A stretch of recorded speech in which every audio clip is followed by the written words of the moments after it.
Hello दोस्तों, welcome to our channel Saurabh Singh study point.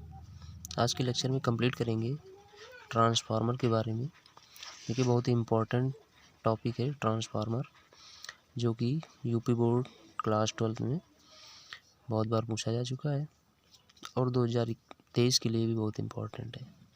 Chapter 11 है जिसका नाम है प्रत्यावर्ती धारा।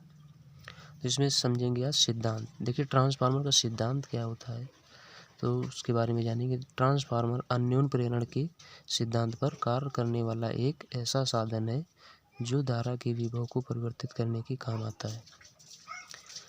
तो यहाँ पर देखिए, ट्रांसफार्मर जो होता है अन्योन्य प्रेरण के सिद्धांत पर कार्य करता है। तो अन्योन्य प्रेरण क्या होता है कि संपर्क में रखी किन्हीं दो कुंडलियों में, मतलब संपर्क में कोई दो कुंडलियाँ रखी हैं जिसकी एक कुंडली के किसी एक कुंडली में प्रवाहित धारा के मान में अगर परिवर्तन कर दिया जाए तो संपर्क में रखी द्वितीय कुंडली जो होती है उसमें एक विद्युत वाहक बल उत्पन्न हो जाता है, जिसके कारण दूसरी कुंडली में भी धारा प्रवाहित होने लगती है। ठीक है, और इसकी डिटेल अन्योन्य प्रेरण की चैप्टर 9 में दिया गया है। इसको और डिटेल में जानने के लिए वीडियो के डिस्क्रिप्शन बॉक्स में लिंक मिल जाएगा, वहाँ से जाकर डिटेल में देख सकते हैं। तो गाइस, अगर वीडियो पसंद आए तो लाइक कर दीजिएगा, चैनल सब्सक्राइब कर लें और बेल आइकन को भी प्रेस कर दें। तो ये देखते हैं ट्रांसफार्मर के प्रकार। ट्रांसफार्मर दो प्रकार का होता है। नंबर 1 अपचाई ट्रांसफार्मर, इसको बोलते हैं स्टेप डाउन ट्रांसफार्मर, और दूसरा है उच्चाई ट्रांसफार्मर, इसको बोलते हैं स्टेप अप ट्रांसफार्मर। तो इसमें सबसे पहले समझेंगे स्टेप डाउन ट्रांसफार्मर यानी कि अपचाई ट्रांसफार्मर के बारे में। देखिए, इसके बारे में पढ़ेंगे। नंबर 1 है जो अपचाई ट्रांसफार्मर। तो ऐसा ट्रांसफार्मर जो उच्च विभव वाली प्रत्यावर्ती धारा को निम्न विभव वाली प्रत्यावर्ती धारा में परिवर्तित कर देता है, उसे अपचाई ट्रांसफार्मर कहते हैं।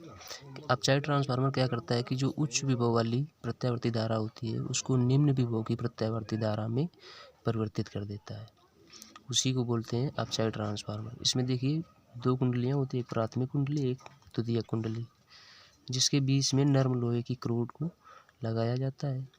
इनको संपर्क में ना आने के लिए इसके बीच में वार्निश लगाकर इनको एक दूसरे को जोड़ा जाता है। देखिए, प्राथमिक कुंडली में जो फेरों की संख्या होती है बहुत अधिक होती है और द्वितीय कुंडली जो होती है उसमें फेरों की संख्या बहुत कम होती है अपचाई ट्रांसफार्मर में। तो इसकी समझ लेते हैं रचना। इसकी रचना क्या है,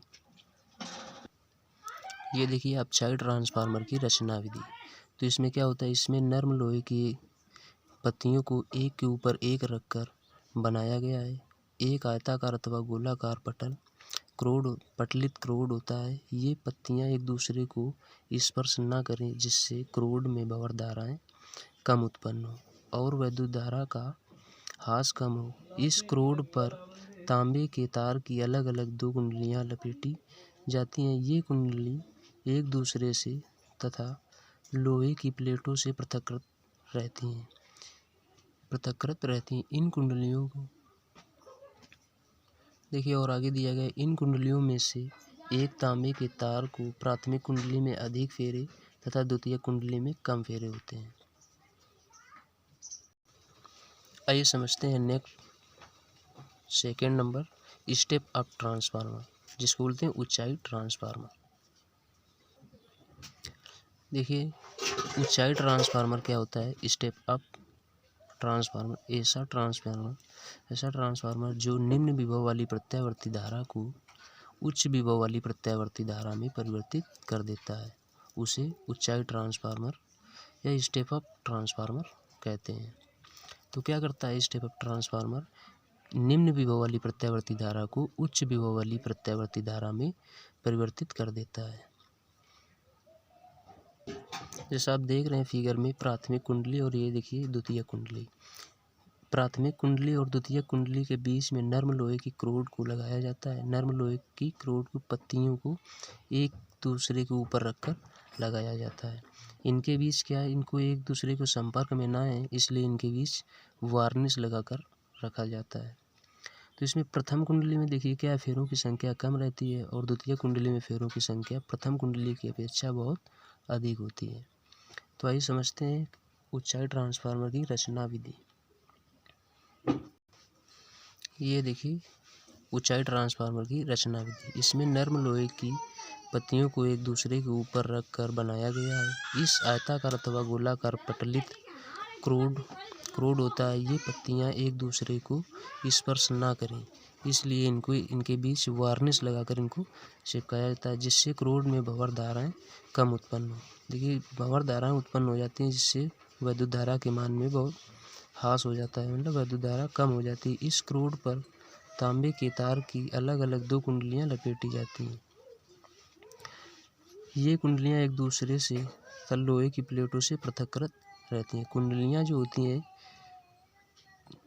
ये लोहे की क्रोडों से पृथककृत रहती हैं, मतलब संपर्क में नहीं आती। ये जो लगी हुई होती हैं पत्तियां, वो कुंडलियों के संपर्क से भी पृथककृत रहती हैं। तो आइए देखते हैं आगे। पृथककृत रहती हैं। इन कुंडलियों में से एक तांबे का तार के मोटे तार के कम फेरे तथा दूसरे में अधिक फेरे। ये प्रथम कुंडली में जो है मोटे तार के कम फेरे हैं, और दूसरी जो कुंडली है उसमें मोटे तार के बहुत अधिक फेरे हैं। फेरे जिसमें एक को प्राथमिक तथा दूसरी को द्वितीय कुंडली कहते हैं। जिसमें कम फेरे होते हैं उन्हें प्राथमिक तथा जिसमें अधिक फेरे होते हैं उसे द्वितीय कुंडली कहते हैं। तो गाइस वीडियो अगर अच्छा लगा हो तो लाइक कीजिएगा और चैनल को सब्सक्राइब कर लें, बेल आइकन को भी प्रेस कर लें, ताकि ऐसी वीडियो आप तक आसानी से पहुंचते रहें। Thank you. जय हिंद।